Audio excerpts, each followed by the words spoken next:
ఒక పెద్ద మర్రి చెట్టు నీడలో ఎప్పుడూ ప్రశాంతంగా జీవిస్తున్న ఒక కౌజుపిట్ట ఉండేది.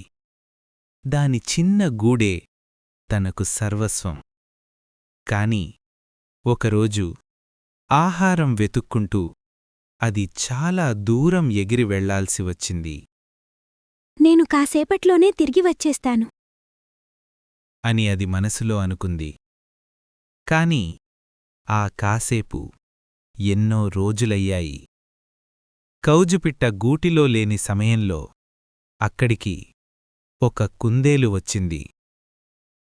ఖాళీగా ఉన్న గూటిని చూసి అది ఒక వంకర నవ్వు నవ్వింది. ఆహా, ఎంత ప్రశాంత వాతావరణం! ఇకపై ఈ చోటు నాదే అనుకుంది.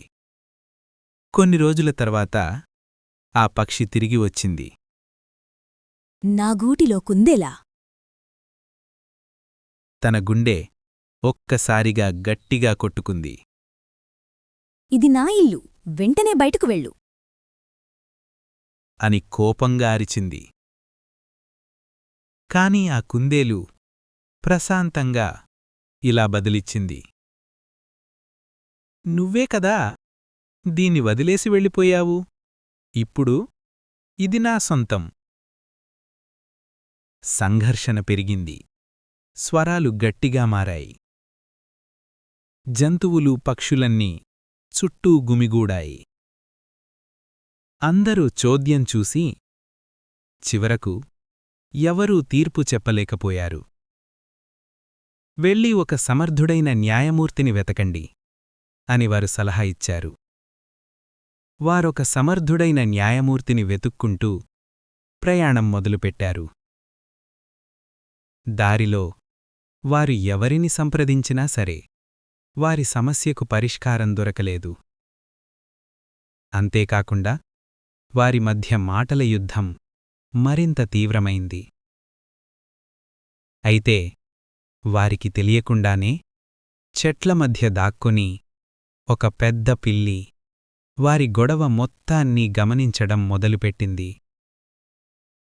వారి వాదనను వింటూ అది ఒక దుర్మార్గపు పథకం పన్నింది. ఈరోజు నాకు ఆహారం దొరికింది. కొద్ది దూరం ప్రయాణం చేసిన తర్వాత వారొక నదీతీరానికి చేరుకున్నారు. అక్కడ వారొక వింత దృశ్యాన్ని చూశారు. ఒక పెద్ద పిల్లి తన వెనక కాళ్లపై నిటారుగా నిలబడి కళ్ళు మూసుకుని కొంగజపం చేస్తూ కనబడింది. ఇది ఎంతో దైవభక్తి ఉన్న పిల్లిలా కనబడుతోంది అని కుందేలు కౌజుపిట్టతో అంది. దానికి కౌజుపిట్ట కుందేలుతో ఇలా బదులిచ్చింది. దాని గురించి మనకెందుకు చింత? మనం వెంటనే ఈ ప్రదేశం వదిలి వెళ్ళిపోదాం. అయితే ఆ కుందేలు మాత్రం పట్టుబట్టి ఇలా అంది. ఇంకొక్క అడుగు వేసే శక్తి కూడా నాలో మిగలలేదు. మన వివాదాన్ని ఇక్కడే ఈ పిల్లి సమక్షంలోనే పరిష్కరించుకుందాం. కౌజుపిట్ట ఎంత చెప్పినా పూర్తిగా పెడచెవిన పెట్టి కుందేలు ఆ పిల్లిని పిలిచింది. ఆ పిల్లి కాస్త దూరంలో నిలబడి గాఢమైన ధ్యానంలో ఉన్నట్లు నటించింది. కుందేలు ఇంకొంచెం ముందుకు వెళ్ళి మళ్లీ ఆ పిల్లిని పిలిచింది. కుందేలు చేసిన అత్యంత ఘోరమైన పొరపాటు అదే. ఆ పిల్లి సున్నితంగా ఇలా అడిగింది. ఓ మిత్రులారా, ఎందుకు నా ధ్యానం భంగం చేశారు? మీకు ఏ విధంగా సహాయపడగలను? కుందేలు తమ సమస్యను ఆ పిల్లికి వివరించింది. ఆ పిల్లి మృదువుగా నవ్వింది. నాకు వయసు పైబడటం వల్ల చూపు వినికిడి శక్తి తగ్గాయి. కొంచెం దగ్గరకు వచ్చి చెప్పండి అని అంది. కుందేలు ఆ మాటలు నమ్మింది. కాని ఆ కౌజుపిట్ట మాత్రం కాస్త సందేహంతో వెనుకంజ వేసింది. ఇక్కడ ఏదో తేడాగా అనిపిస్తోంది. కుందేలు ముందుకడుగు వేసింది. మరియు తమ సమస్యను వివరించడం మొదలుపెట్టింది. అకస్మాత్తుగా ఆ పిల్లి తన కళ్ళు తెరచి కనురెప్ప పాటున కుందేలుపైకి విరుచుకుపడింది. కేవలం ఒక్క క్షణంలోనే అంతా ముగిసిపోయింది. ఆ కౌజుపిట్ట ఆ దృశ్యం చూసిన వెంటనే కాళ్లకు పనిచెప్పి రెక్కల సహాయంతో ఎగిరిపోయి తన ప్రాణాలను కాపాడుకుంది. అలసటతో తన గూటికి తిరిగివచ్చి బ్రతుకు జీవుడా అనుకుంది.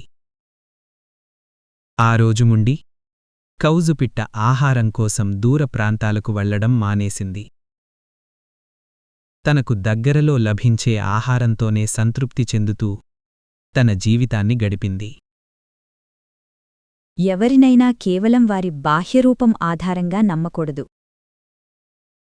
మధురమైన మాటల వెనుక ప్రమాదం దాగి ఉండవచ్చు. ఎవరినైనా నమ్మే ముందు 1-2 సార్లు ఆలోచించండి. మీ ఆలోచనలను, సూచనలను మాతో పంచుకోండి. మీ సహకారం మాకు చాలా ముఖ్యం. ఈ కథ మీకు నచ్చినట్లయితే